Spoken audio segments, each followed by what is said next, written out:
Сәлем достар, бүгін сіздермен капустадан ерекше тағам жасайтын боламыз. Видеоны соңына дейін қараңыздар.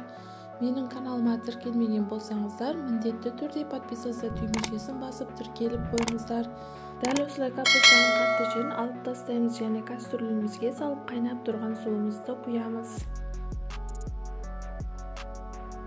Капустамызды газға қойып, екі жағын аударып отырып 5 минуттан 10 минут қайнатып аламыз. Капусталарымыз қатты езіліп кетпеуі қажет. Соған да мән беріңіздер. Қайнап шыққаннан кейін ыдысымызға аламыз. Ал енді жапырақтарын дәл осылай шығарамыз. Жапырақтарын шығарып алдық. Дәл осы видеода көрсетілгендей етіп, жапырақтардың қатты жерін кесіп алып тастаймыз. Мен сіздерге тағы бір рет көрсетейін. Дәл осылай жапырақтың қатты жерін алып тастауымыз қажет. Бізге картоп, сәбіз және пияз қажет болады. Пиязымызды ұсақтап турап аламыз. Таза ыдысымызға саламыз. Фаршымызды саламыз. Және алдын ала жуылған күрішімізді саламыз. Тұз, қара бұрыштар саламыз. Өзіңіз қалаған дәмдеуіштеріңізді қолдана аласыздар. Және 2-3 ас қасықта су құйып, жақсылап араластырып аламыз. Біздің салмамыз дайын болды. Дәл осындай болады. Ал енді жапырақтарымызды бір-бірден алып, салмамызды дәл осылай ортасына қоямыз және видеода көрсетілгендей етіп, жақсылап орап аламыз.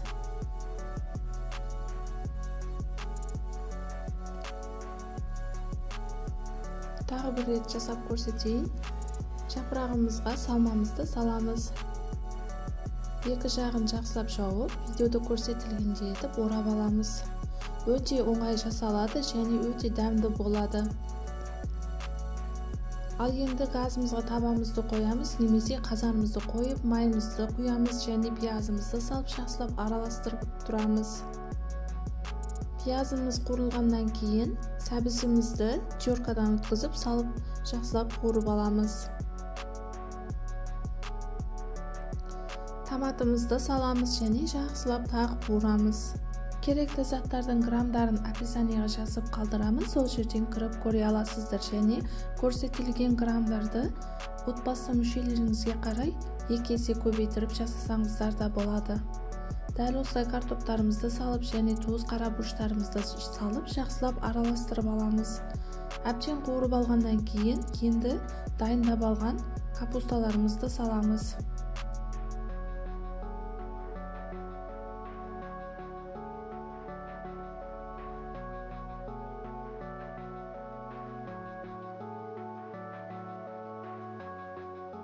Капусталарымызды дәл осылай жайғастырып алдық. Енді суымызды құямыз және бетін жауып, піскенге дейін төмен отта қайнатып пісіріп алатын боламыз. Қатты қайнап кетпесін, төмен отта пісірсеңіздер жақсы болады. Өзінің түсін өзгертпей әдемі болып шығады және дәл осылай лаура-рис жасасаңыздар болады. Біздің тамағымыз пісіп шықты. Көріп тұрғаныңыздай өте керемет, аппетитный болып шығады. Дәл осылай тәрелкелеріңізге салып дастарханға тартсаңыздар болады. Күнде бірдей тағамын жасап шаршаған болсаңыз, міндетті түрде осы тағамды жасап көріңіздер. Сіздерге ұнайтынына сенімдімін.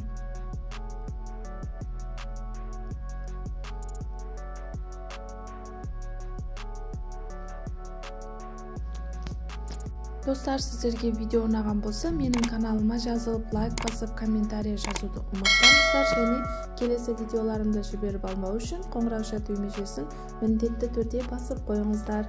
Іші дәл осындай өте аппетитный және сочный болып шығады. Міндетті түрде жасап көріңіздер. Келесі видеоларымда көріскенше сау, сәлеметте болыңыздар.